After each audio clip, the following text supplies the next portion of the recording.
Hi guys and welcome to the Pet Quarter. In this video we are going to be answering the question, my dog is itching but has no fleas. My dog is itching like crazy and the dog has no fleas. You look and you look and you look and you check and you check and you check for fleas, but there's nothing. You cannot find anything. Well, in this video I am going to be enumerating the different possibilities of why your dog is itching and uncover some of the solutions you can try and some of the treatment you can try. So be sure to stay until the end of the video to hear the full thing.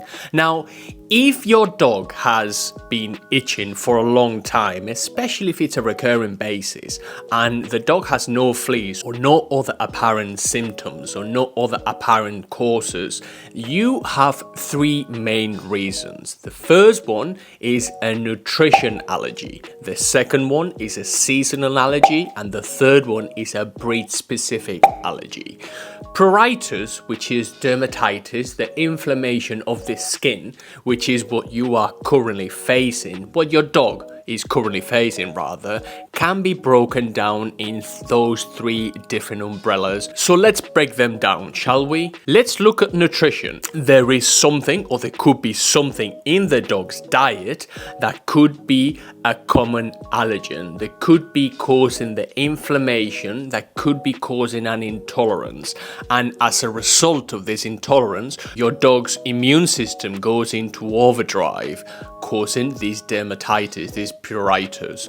So what do you do when you don't know what you are feeding the dog, when you don't know what is triggering the dog's potential allergy? Well, we are going to do this together, and we are going to first reduce any possible inflammation, reduce any possible inflammatory ingredients in your dog's diet. How do you do that? Well, first we are going to turn the bags of food over that we are giving the dog. We are going to turn the bags of treats that we give the dog, and we are going to check for these things, and we do not want them to appear in our dog's diet. The first one is going to be cereals, the second one is going to be wheat, the third one corn, soy, barley, rice, or any other high glycemic carbohydrate. Why, do you ask? Well, dogs have a hard time digesting carbohydrates, and it's hard for them to convert them into energy. Why? Well, dogs actually make their own blood sugar from protein and fat and get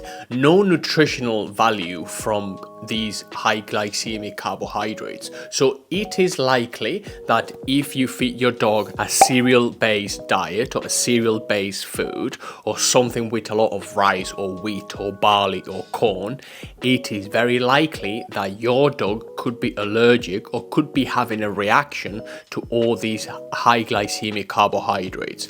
So the first thing I am going to ask you to do is to stop feeding that dog food. And the same with our treats. If our treats say cereals, if our treats say pea starch or peas, we are going to cut them out as well. Anything that's a carbohydrate and they shouldn't be in pet food, like wheat. Why would wheat be in pet food? Well, believe it or not, it is in pet food. So that could be a possibility.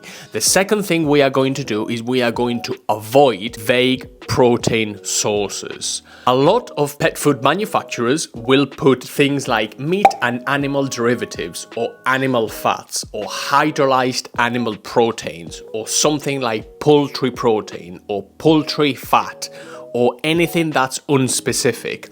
If you feed your dog meat and animal derivatives, we do not know what animal is being fed to the dog. We do not know whether your dog is allergic to chicken, to duck, to lamb, to salmon. We have no idea because our manufacturer is not telling us. So if you see animal fats or poultry protein or meat and animal derivatives or meat meal, guess what? You do not know what you are feeding the dog. So again, if you see meat and animal derivatives or oils and fats, cut that out immediately. So that is the first thing within the nutrition umbrella we are going to do. And then you will be asking, well, what do I give my dog if I can't give my dog my current food anymore? Well, we are going to put the dog on something called a single protein diet or an elimination diet, whereby I'm going to choose a single protein food, say chicken or turkey or salmon, and I'm going just to stick with that protein. So I am going to pick a food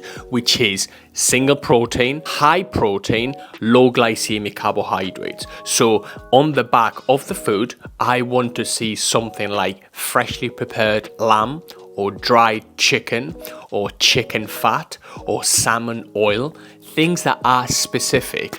But I want to keep the dog to a single protein food. So everything chicken or everything lamb or everything salmon. Low glycemic carbohydrates if you are feeding a kibble, and if you are feeding raw, choose a food that has few ingredients and just one single protein. That's the way to tackle that issue. If your dog is getting better after 4 or 8 weeks on that one single protein, because we have kept the dog on a chicken-based food, let's say for argument's sake, we can then add another protein.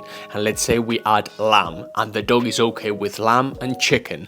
Now I can give my dog chicken and lamb traits. What we cannot do is give the dog a single protein food, say chicken, a good quality food, a good quality chicken-based food, and then give the dog different treats with meat and animal derivatives, with cereals, and give our dog whatever.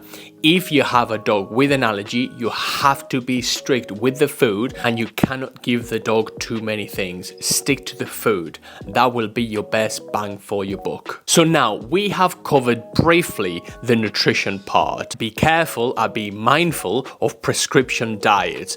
Anything that's prescription, make sure it doesn't contain any meat and animal derivatives, any brewer's rice, any animal fats. Prescription diets for dogs are as bad as their ingredients. We do not recommend them, we would never sell them, and those are garbage. Do not feed prescription diets. It will only hinder your dog's health in the long term. Believe you me, ingredients really do matter. Always read the ingredients for everything you give the dog. The second thing is a seasonal allergy. Just like us humans, sometimes pollen or grass or sand or any other allergen, say dust mites, do flare up in certain seasons, in certain parts of the year. So we have to be mindful and see whether grass is a common allergen, whether my dog's paws get inflamed, get irritated after being on the grass in spring, for example. So by just being mindful and avoiding grass, that could be a very, very helpful thing. Now, do make sure that the diet is on point, because we cannot be feeding the dog high inflammatory ingredients and then expect the dog to be okay on grass or on whatever.